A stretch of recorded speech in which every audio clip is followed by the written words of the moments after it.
Good afternoon. This is the special coverage of the coronavirus crisis using the combined forces of News 5 and Cignal TV's 1 News, Radio 5, and 1PH.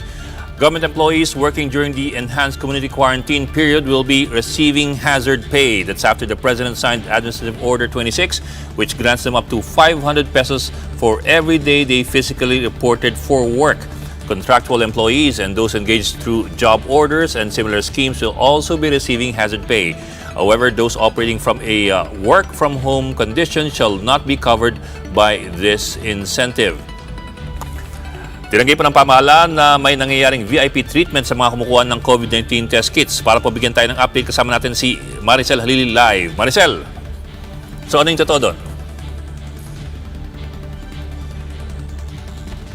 Yes, Bo.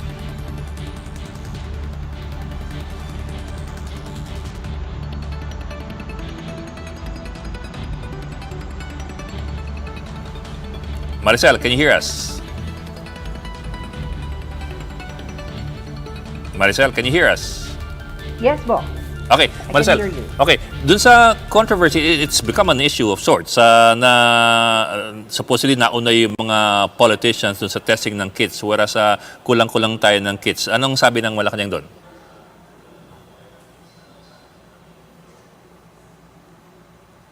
Alam mo, Bok, na itanong nga yan kanina doon sa laging handa briefing kay Cabinet Secretary Nograles. At ang sinasabi nga niya, malinaw naman daw sa panuntunan ng Interagency Task Force na dapat walang gulangan, walang lamangan. Pero when it comes doon sa detalye, tungkol nga dito sa mga tinutukoy ng mga government officials na pag-VIP dahil doon sa paggamit ng test kits, wala daw siyang detalye na nakukuha dito, whether it's true or not. Pero alam mo, Bok, ilang beses na rin kasing natatanong doon sa mga press briefing, etong ang VIP treatment doon sa ilang mga official. This is not the first time na napag-usapan ito. Naalala ko the first time it was asked, ang nasagot lang sa atin ng mga government official, hindi nila alam kung ano yung circumstance na bumabalot kung bakit pinayagan na makapag-test itong ilang mga government officials na ito. Considering na limitado nga yung test kits na dumarating dito sa bansa, kailan lang naman madadagdagan yung test kits natin? Nung nagsabi lang naman yung China na may additional 100,000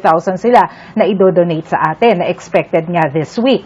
Pero other than that, kulang na kulang talaga yung ating mga test kits. Kaya nga hindi mapagbigyan yung panawagan na magkaroon tayo ng mass testing. Yung pangalawang beses natatandaan ko, ang sinagot sa atin naman dyan ng DOH, kasi nung mga panahon daw na pinayagan yung ilan sa mga government official na makapag-test, pasok pa raw kasi sila doon sa criteria. Yung mga panahon kasi na yon, hindi pa ganun kadami yung kaso ng COVID. Of course, sa ngayon, iba na yung sitwasyon dahil mas marami na yung kaso ng COVID ngayon. Kaya kung susundin natin yung criteria ng mga pwede lamang magpa-check dyan sa test kits na yan, unang-una, dapat kapag ka malala yung simptomas mo, ibig sabihin yung simptomas talaga ng trangkaso. Kung hindi man, at meron kang ubo or sipon, mild lang yung symptoms, you have to make ang papayagan lamang yung meron talagang mga, kumbaga, immunocompromised, yung may mga sakit sa puso or ibang sakit, o kaya 65 years old and above. Bok?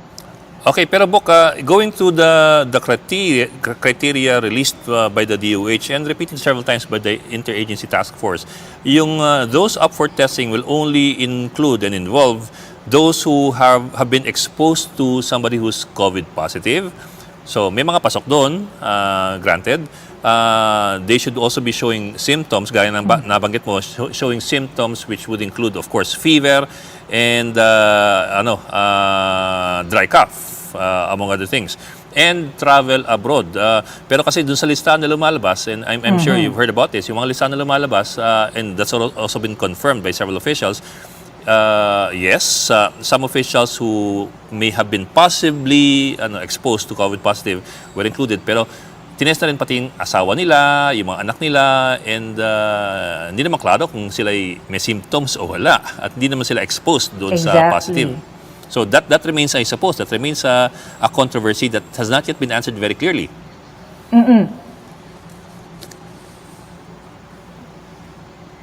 Yun nga, Boke. Kaya medyo nakakadismaya dahil hanggang ngayon wala tayong direktang sagot na makuha from our government officials na talagang kumakastigo dito sa ilang mga, kumbaga, kung totoo man na nagte-take advantage talaga itong ilan sa mga government officials because questionable nga considering na limited yung number of test kits natin, bakit pagbibigyan even yung mga kamag-anak nila, even yung mga asawa nila na walang symptoms o yung tinatawag nga natin na asymptomatic. So up until now, naghihintay pa rin tayo ng clear answer from Malacanang officials kasi wala pa rin silang maibigay na malinaw na sagot hanggang ngayon.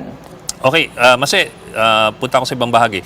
Marami pa rin nagtatanong tungkol sa pagkuha ng accreditation para sa mga reporters. Accreditation ID ng mga health workers. Totoo ba ito o sapat na yung PRC ID at yung hospital ID?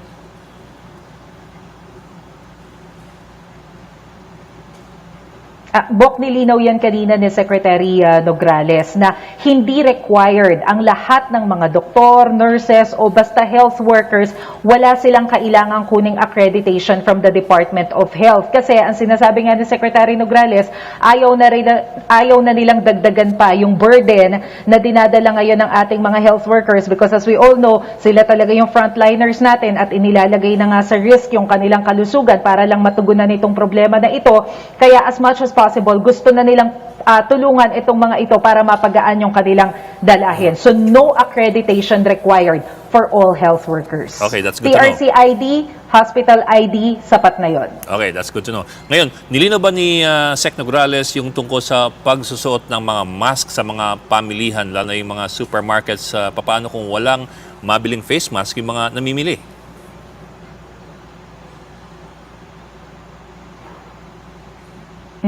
Bok, kanina ang sabi ni Secretary Nograles, hindi naman daw kasama sa panuntunan ng Interagency Task Force na inilabas sa public na required yung bawat customer na magsuot ng face mask bago makapasok sa supermarket. So walang ganoong requirements. Ang requirement lamang daw na inilagay nila doon sa guidelines yung social distancing. Kasi nga, ibabase daw yan kung halimbawa, ang isang supermarket gaano ba kalaki. Dapat kasi isang tao lamang per square meter yung papayagan na makapasok sa loob to make sure na at least arm's length o kaya 1 meter away yung isang tao from the other person para hindi sila magkahawaan sakaling merong virus carrier na nakapasok doon sa supermarket. Pero yung face mask, hindi naman daw yun kailangan sa kanilang, o hindi naman yun required base sa kanilang guidelines. Okay, Bok, pag-usapan naman natin yung emergency powers na hinihingi. That's now being discussed by both chambers of Congress.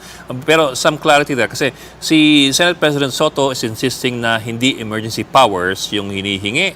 Pero dun sa House Bill 6166, and if I understand correctly, emergency powers nakalagay. At the same time, a bit of clarity dun sa kung saan mga galing yung pondo pinag-uusapan. You're looking at 270, I think, billion pesos.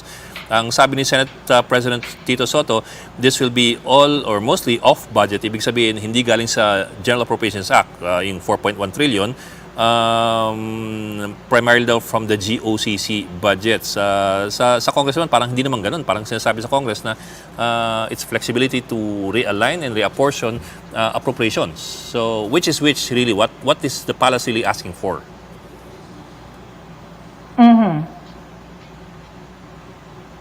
Alam mo, Bok, pareho sila ng tono ni Presidential Spokesperson Salvador Panelo kasi itinext din natin si Secretary kagabi para nga linawin. Ito, pareho sila ng sagot ni Senator Tito Soto. Ang sabi kasi ni Secretary Panelo, the letter to Congress signed by the Executive Secretary says powers necessary to carry our urgent measures to implement the national emergency, not emergency powers. Pero tama ka, pag tinignan mo nga yung bill, nakalagay din naman doon yung emergency powers at saka yung ilang questionable provisions like yung mga taking over, although mukhang natanggal na naman yan doon sa mga private companies. Pero kanina kasi, nung natanong si Secretary Nograles tungkol dyan, ang nabanggit lang niya, the only reason lang naman daw, kaya nga, or at least one of the reasons kung bakit talaga humihingi ng karagdagang kapangyarihan itong si President Duterte is because kailangan lang naman daw talaga ng realignment doon sa ating 2020 budget. Kasi inilatag naman daw yung national budget ng 2019, hindi naman daw syempre na-foresee ng ating mga budget officials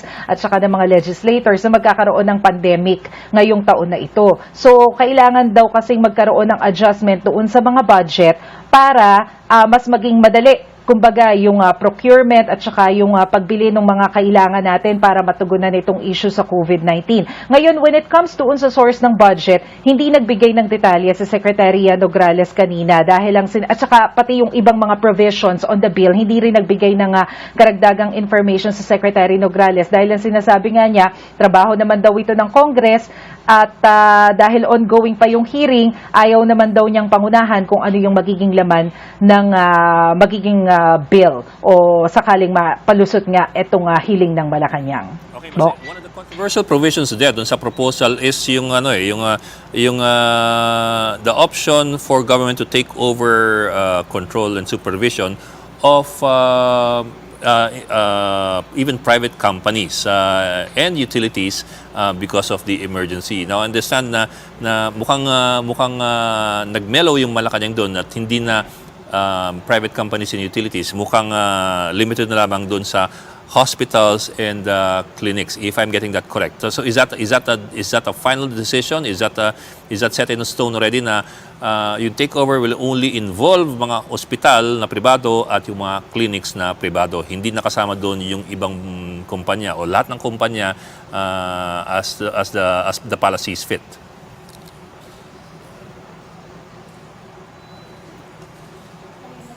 Bukod kasi doon sa issue ng realignment ng budget, ayaw nang magbigay pa ng komento ni Secretary Nograles tungkol nga dyan sa hinihinging powers ng Pangulong Duterte. Because ang lagi niyang sinasabi, hayaan daw muna yung Kongreso na magdebate, magdeliberate kung ano yung magiging laman nito, and then let them release kung ano yung magiging decision nila bago magbigay ng komento yung Malacanang. Because for now, wala pa rin talaga tayong nakukuha tungkol sa usapin na ito. Okay, Masay, we'll check na lang later siguro with the Congress kasi nag-appear kanina doon si Executive Secretary Nograles. So mukhang nagbago ng ihip ng hangin doon sa bandang yun, sa bahagi yun. Anyway, maraming salamat, Maricel Halili. Kasalukuyan pa rin tinatalakay sa plenaryo ang House Bill 6616 o yung Bayanihan Act of 2020 na naglalayong magdeklara ng national emergency dahil po sa COVID-19 pandemic.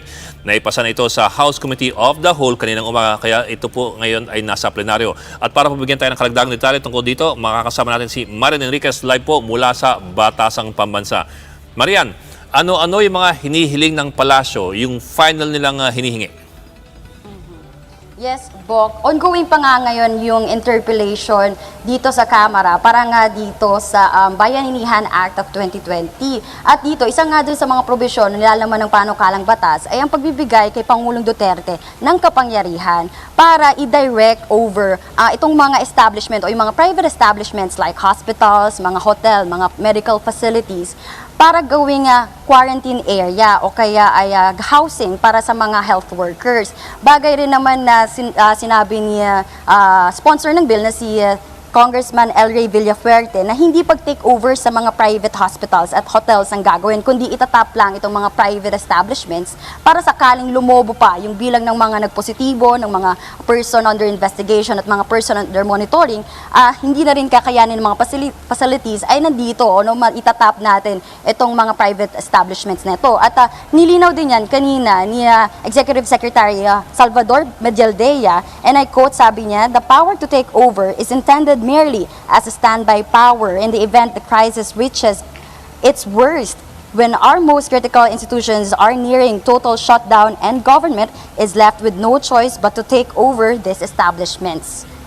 Isa pa nga rin sa ilalim sa bill, Bok, ay papayagan ng Pangulo na i-direct ang operation ng public transport system para sa mga health workers at iba pang mga frontliners. Kasama rin sa panukala ang pag-grant kay Duterte ng power para i-reprogram, i-reallocate at i-realign ang anumang appropriation sa 2020 national budget sa anumang purpose the President may deem necessary sa pag-address o pag-respond sa COVID-19 crisis. Ayon kay Villafuerte, merong 275 billion pesos na available budget. 200 billion pesos ang para sa Emergency Subsidy Program, kabilang dito yung pamamahagi ng tulong pinansyal at pagkain para sa 18 million affected households for 2 months at 75 billion pesos naman ang para sa health expenditures. Kung maubos daw ito sa loob ng 2 buwan o kaya magtagal pa ang crisis, ay dito na papasok ang pagbibigay ng kapangyarihan sa Pangulo para i-realign ang national budget. Maaari na rin magkansela ng appropriated programs, projects at activities sa hanin ng gobyerno para mag-generate ng savings. Pinunto rin kanina ni Kabataan na Party List Elago kung bakit napakaliit ang napupunta para sa health expenditure, pero nilinaw ni Villafuerte na may existing pang fund para sa pambili ng mga test kits o medical supplies, kaya kakailanganin na rin daw talaga ngayon na bigyan ng power ang Pangulo para mag-reprogram. Bok? Marian, klaruin lang natin, no? So, yung hinihingi nilang power ngayon, ng Malacanang na power ngayon para mag-take over, nakalimit na lamang dun sa mga private na ospital at mga clinic at possibly yung transportation, public transportation. Doon na lamang, hindi na yung mas malawak na unang panukala na private companies and utilities. Bok, base yan nga dun sa interpellation, yan pa lang ngayon yung talaga natin tinututukan o yung talagang hinihiling ngayon ng Malacanang ng Pangulo is yung para dun sa medical facilities at yung health facilities na kakailanganin sakaling lumobo pa itong mga bilang ng mga nagpupositibo at PUIs at mga PUMs sa COVID-19. Okay, sige. So, at least doon may kaunti ng paglilinaw. Maraming salamat, Marian Enriquez, nagulat mula po sa Batasang Pambansa. And that is the latest on the enhanced and expanded community quarantine in Luzon. For more updates, follow News 5, the Philippine Star, and Business World Online. Tune in to One News for our continuing coverage of the lower house's special session. I'm Edlin Gao. We are One News.